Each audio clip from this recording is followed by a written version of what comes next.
Today I have a special skirt to share with you. Totally unique, totally my style. It's a gift I made for my sister-in-law, and I'm showing you how you can adapt a simple pencil skirt pattern into something very special. So keep watching.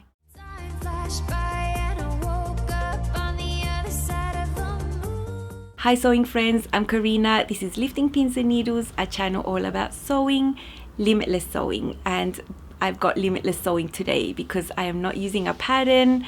I want to share with you how you can take a simple pencil skirt that you might have, a pattern that could be for woven or for knits, and you can just make a few little changes and get this amazing skirt, if you like the style, of course. Years ago, my mum came to visit me in Bolivia when I used to live there, 2017, and she wanted a denim skirt. And she requested, you know, do some details at the back. I just want some details at the back so it's not like a simple skirt.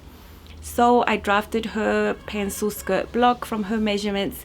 This is a process that is super easy and fast for me. I can do that way faster than actually using a pattern by this stage because I've made like 1,000 skirts now. I know the process of whipping at these blocks in no time. There is a video on the channel showing you step by step if you want to check it out and have a go at making your own skirt. Otherwise, if you already own a pattern for a pencil skirt, you can use that because it's not going to affect anything. You just use your pattern and make the changes if you like it. So my sister-in-law has seen my mum wearing this skirt and she told me this summer, I really like that skirt. Could I have a similar one? And of course I said yes.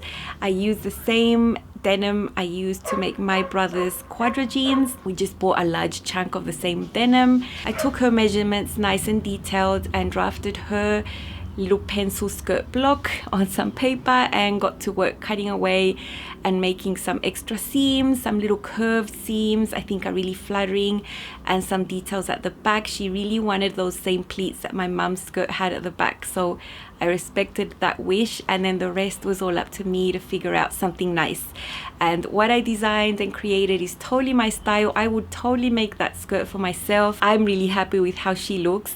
And before I show you how I did this, I'm going to show you the skirt so you get sort of what I'm doing with the practical aspect of the video. So I'm going to insert here a clip of me showing you the skirt a little way back when I was still at home. So have a look at that. This is the skirt I made my sister-in-law. It's totally self-drafted. I didn't use any pattern. It was just easier that way, faster to just whip up a little skirt block for her and then do these design lines like this. I did an exposed zipper at the front there, rectangle waistband, and this line continues here to the back.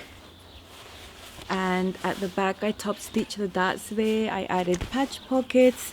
These are the pattern pieces from the quadra jeans that you see there, only I made the seam allowances bigger. So instead of folding in 5/8, I folded in 3/4 or 2 centimeters, and that made the pockets smaller, more feminine looking, you know. And I just did one narrow row of top stitching there.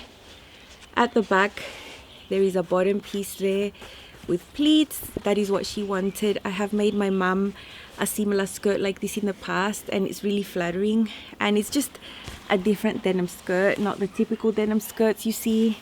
A little bit more formal, a little bit more dressy, and totally my style. I would wear this if I made it for myself. I would wear this style 100%. Now the process of designing this was super easy. The process of sewing it was super easy and simple, and I'm showing you all of that in the up close and so personal segment, so you can create something similar with your own skirt block, or if you have a pattern that's a pencil skirt. Don't you think this is starting to wear on me? You've been raining down like hail. I'm weak. I drafted a basic skirt block for my sister-in-law with her measurements. It's super fast to do it like this for me rather than using a pattern. So this is the front.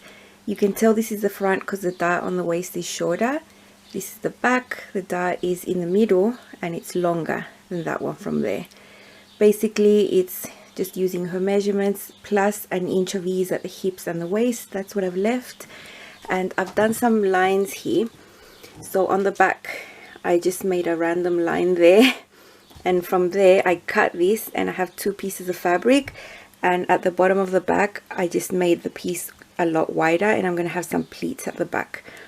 At the front, continuing on that same cut line, I just did a gentle curve here, and this front piece here will be cut on the fold. This is just for looks, it'll be top stitch and it will be decorative, but this front piece here won't be cut on the fold, and this is where I'm going to have an exposed metal zipper so she can get in and out of the skirt. So you can see I've got that piece there in the center folded. I did that discounting the width that the zipper teeth is going to give me. That's about 1/2 inch. So I folded that 1/4 inch, because 1/4 and 1/4 is half. You know, there's going to be 2 of these. So I'll have a zipper in between there. So I folded 1/4 inch away, and from there I added 5/8 inch seam allowance. Now I did add seam allowance to this pattern. I usually don't when I draft my own. I've got 5/8 here on the side seams, 3/8 there for the waist. And I'm just going to use a rectangle waistband just to give you a reference if you want to do something similar with another pencil skirt pattern you might have. From the top there at the center, that line starts at 16 centimeters or 6 3/8 inch, and the one here on the side seams, if you measure from the top down, it's 26 centimeters or 10 inches and 3/8. So drawing those points there, then this was just hand drawn, you know, the curve at the front, and this one's just goes straight across like that, you know. So what I basically do is just cut this, divide this in 2, and then add seam allowance to this piece and to that piece. I like adding 3/8 because it makes sewing that curve much easier, and then just this piece just becomes 1 again. This extra seam on the front is just for looks. The one at the back is because this bottom piece I want to add pleats, so it's just going to be a longer, wider piece there. But you know, it'll come together and form that piece essentially. These are the 2 front pieces where I'd cut on the paper. I just placed on fabric and then added 3/8 there, so that this, when I sew it together, can just become like a normal piece. So I didn't add seam allowance to the pattern pieces, I just cut them and add them onto the fabric on that little curved line. These are the 2 front pieces from the top. This 1/2 inch is what I was referring to, the distance from there to there. That is what I wanted to get rid of from this piece so that it matches the skirt exactly. If I don't get rid of that little amount, this is going to end up being a little bit wider. So I've got the seam allowance I left folded back, and then I just hand basted that on the zipper. So that just needs to be hand basted there, and then I can attach this curved seam, and the seam here will be right under that metal stop right there. Here are the 2 pieces for the back. That's the top of the back, this is the bottom. You can see this is a lot wider than that, and I'm just going to do pleats there to form the back piece that will get sewn onto the front. This is my waistband and this is my pocket, and I know it looks huge. What I'm going to do is just fold it and do a guide stitch at 2 centimeters instead of 5/8, and that's how I'm going to make it smaller while keeping the proportions.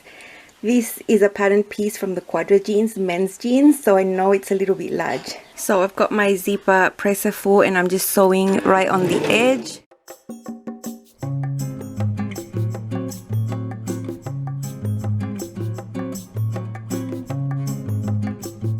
So that's half just sewn on the edge, and then I can just pull this off.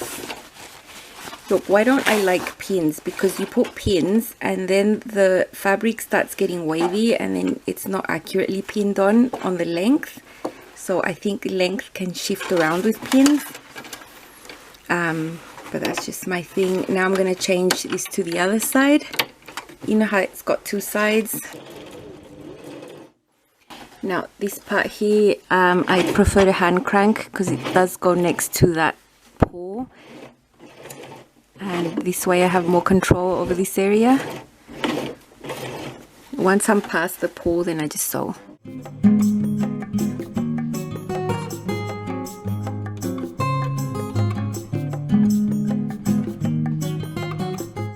What I'm going to do here at the bottom, I want this to stay together, like really together. So from the back here, I'm going to hand tack that right there so that it stays really together, because this is where I'm going to have a seam to unite the bottom of the skirt.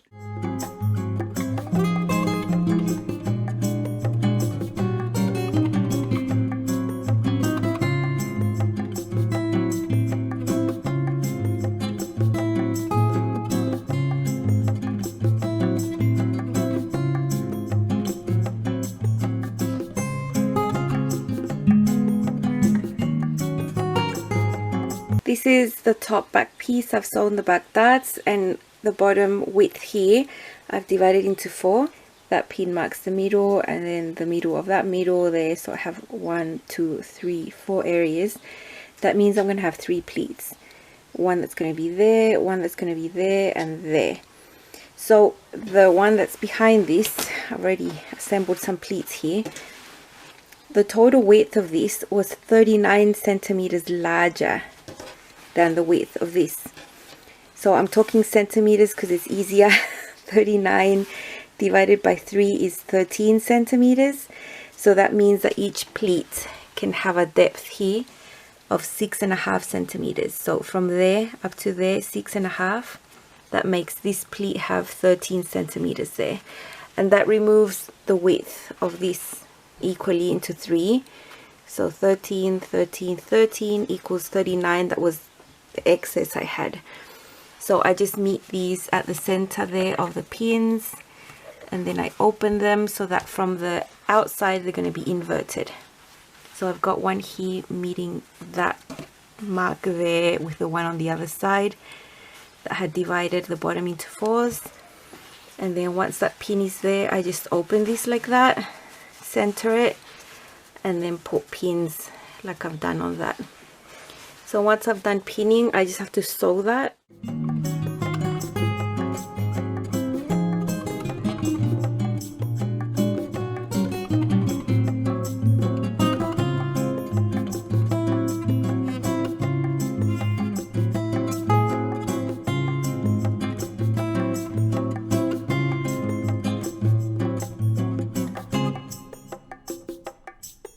I did the guiding stitch at 2 centimeters or 3/4 of an inch instead of 5/8, and that immediately made the pocket smaller, more feminine size than the men's jeans one.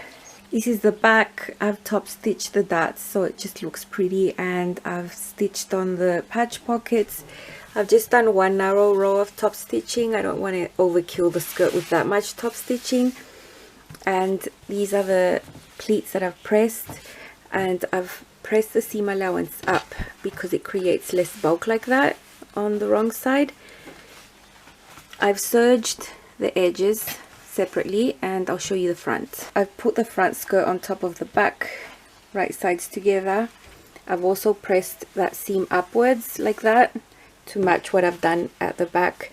And now these two seams are going to match right there. I'm going to match these seams there. Sew the side seams. I've left 5/8 of an inch for the sides, and that's what I've chosen because I chose my seam allowances, and I do like 5/8 on side seams.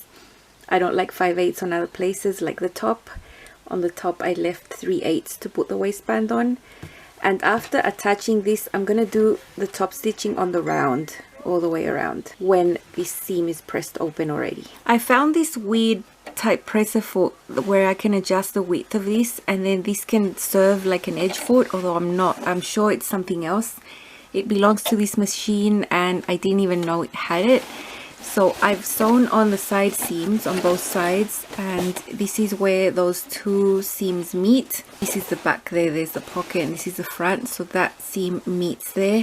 And this is where I want to do a narrow top stitch all the way around on the round, and I think it'll look neater that way. Inside I have side seams pressed open like that, so these seams, the bulk is all open, you know, it's not just to one side. So I'm going to start here in the center where the zipper is, that decorative top stitching there that is on that bit there. The one closest to the zipper teeth there, I actually stitched it on with navy blue thread, and then I did this one just decorative with the same color there. So I'm going to start right there. I'm not going to back tack. I'm going to secure this to the back so that it looks pretty, and I'm going to start right there on that edge there. So I'm just going to put my needle down and start sewing really slowly, guiding that edge there on the seam.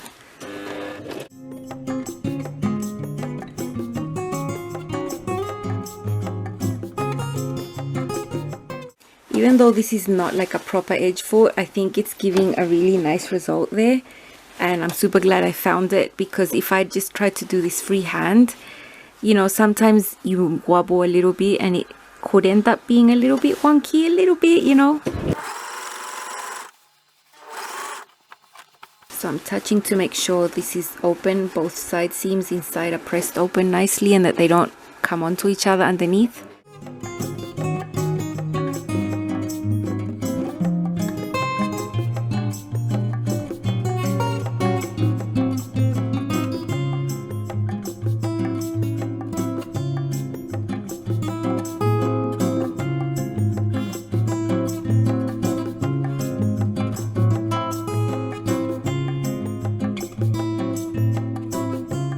Here I'm gonna sew right up to there, same as there. You can see it starts there.